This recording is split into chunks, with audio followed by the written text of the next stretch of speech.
আসসালামু আলাইকুম সবাইকে। তো আজকে আমরা গত বছর আসা রিজিওনালে আসা একটা প্রশ্ন নিয়ে আজকে হাজির। তো এটা হচ্ছে বলতে একটা বেসিক রিলেটেড প্রশ্ন। তো সেটা দেখা যাক আমাদের।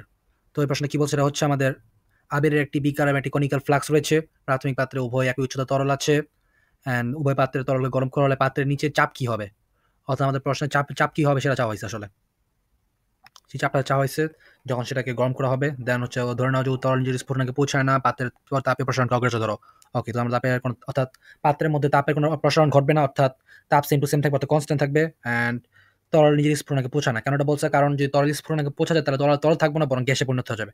দ্যাটস ওয়াই, অর্থাৎ তরলের পরিমাণে কোনো পরিবর্তন হবে না যেহেতু স্ফুটনাঙ্কে পৌঁছায় না। জাস্ট গরম করা হলে পাত্রের নিচে চাপ কি হবে সেটা চাওয়া হয়েছে। তো ফার্স্ট আমরা তাহলে হিসাব করি, যখন কোনো তরল গরম করে তখন কি হয়?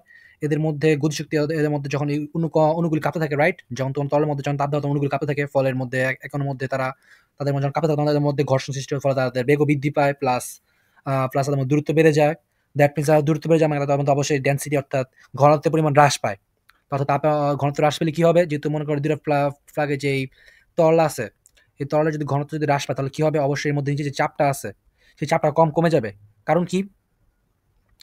আম কারণ কি আমরা জানি, আমরা একটা সূত্র বলতে আমরা সবাই জানি যে একটা সূত্র আছে আমাদের একেবারে ফিজিক্সে, যে P equal to H rho G. P equals to H rho G. এই সূত্র আশা করি আমাদের সবাই জানা আছে। এখানে পি হচ্ছে আমাদের চাপ এবং এইচ হচ্ছে হাইট, রো হচ্ছে ঘনত্ব, জি হচ্ছে অভিকর্ষ ত্বরণ। সো যদি আমরা এইচ আর রোকে কনস্ট্যান্ট ধরে নিই, যেহেতু এখানে দুটোর উচ্চতা সেম টু সেমই, সো এরা দুটোর কনস্ট্যান্ট ধরতে পারি। ধরে নিলে আমরা তাহলে এখানে বলতে পারি কি, যে পি ইজ সমানুপাতিক রো, সমান সমান না, জাস্ট সমানুপাতিক।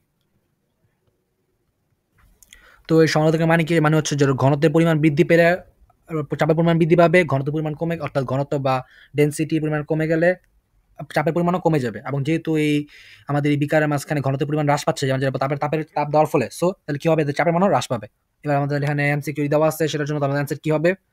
তো ফার্স্টে আমাদের বলা আছে ইনক্রিজেস ইন বোথ কেস, অবশ্যই না। It increases in the second case, অর্থাৎ দ্বিতীয় ক্ষেত্রে বৃদ্ধি পায় কিন্তু প্রথম ক্ষেত্রে একই থাকে, অবশ্যই না। It remains the same in both cases, না এটাও না। হ্রাস পায় না, অবশ্য দুই ক্ষেত্রেই হ্রাস পাবে, কারণ এখানে এরা যা কথা সেম কথা এটাও, এখানে আকারে কোনো কিছু বলা হয় না, তো আমরা সেটা বিবেচনা আনবো না।